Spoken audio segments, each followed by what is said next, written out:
On va parler de la méthode Coué aujourd'hui. Alors, simplement, on a tendance à penser à la méthode Coué, on la connaît de manière très succincte avec une phrase du type « je vais bien, tout va bien, il suffit que je me dise ça tous les jours pour que tout aille bien dans le meilleur des mondes ». C'est quand même un petit peu plus élaboré que ça. Juste, je vais vous mettre en situation. Imaginez une planche de bois qui fait 25 cm de large sur 10 mètres de long. Et imaginez que vous ayez cette planche, elle est posée par terre et je vais vous demander de marcher sur cette planche sans tomber. Bon, a priori, c'est assez simple. Elle fait 25 cm de large, tac, tac, tac, on y va. Maintenant, si on reprend exactement la même planche qui fait toujours 25 cm de large, toujours 10 mètres de long, mais cette fois-ci, elle est posée entre deux tours de cathédrale. Et là, pour le coup, qu'est-ce que vous allez imaginer quand vous allez monter sur la planche? Probablement la chute. Et donc, ça va devenir une réalité. D'un côté, vous avez imaginé pouvoir réussir. De l'autre côté, vous avez imaginé la chute. Vous voyez le pouvoir de l'imagination. C'est sur ça qu'il se base, en fait, Émile Coué.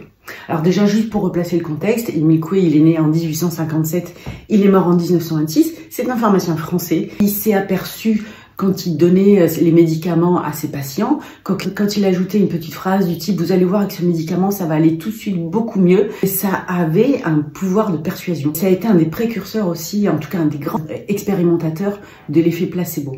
Il a beaucoup fait carrière à l'étranger, plus qu'en France, où il a beaucoup été décrit. Alors, pour mieux comprendre, voici les 5 piliers de la méthode Coué.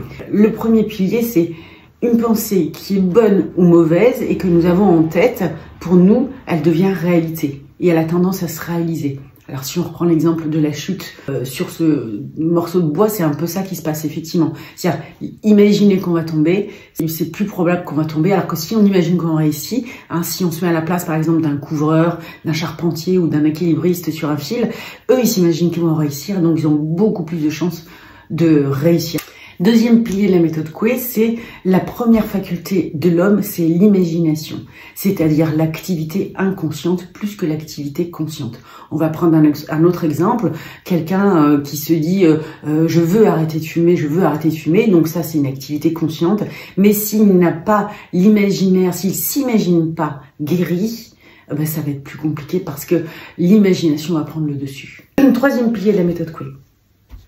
Quand il y a une lutte entre l'imagination et la volonté, c'est toujours l'imagination qui prend le dessus.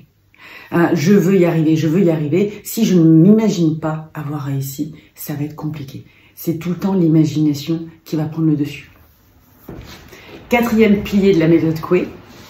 Lorsque la volonté et l'imagination sont en accord toutes les deux, les effets ne font pas que s'ajouter, ils se multiplient. Si en plus d'une activité consciente du type je vais y arriver, vous avez l'imagination où vous vous imaginez guéri, vous vous imaginez avoir atteint votre objectif, et bien tout ça, ça vient multiplier l'effet positif de la méthode en fait. Et enfin, dernier pilier de la méthode Coué, c'est que l'imagination peut être conduite, l'imagination peut être travaillée.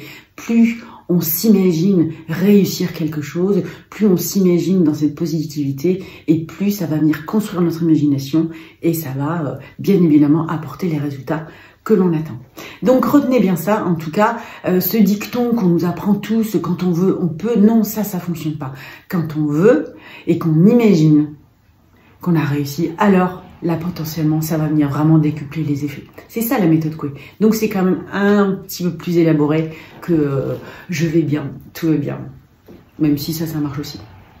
Bon, vous voyez, quand on décortique un petit peu, on s'aperçoit que Émile Coué, c'était quand même un type vachement important dans l'histoire de l'hypnose, hein. Notamment dans l'auto-hypnose, dans l'autosuggestion positive ou négative. Voilà ce que je voulais partager avec vous. À bientôt.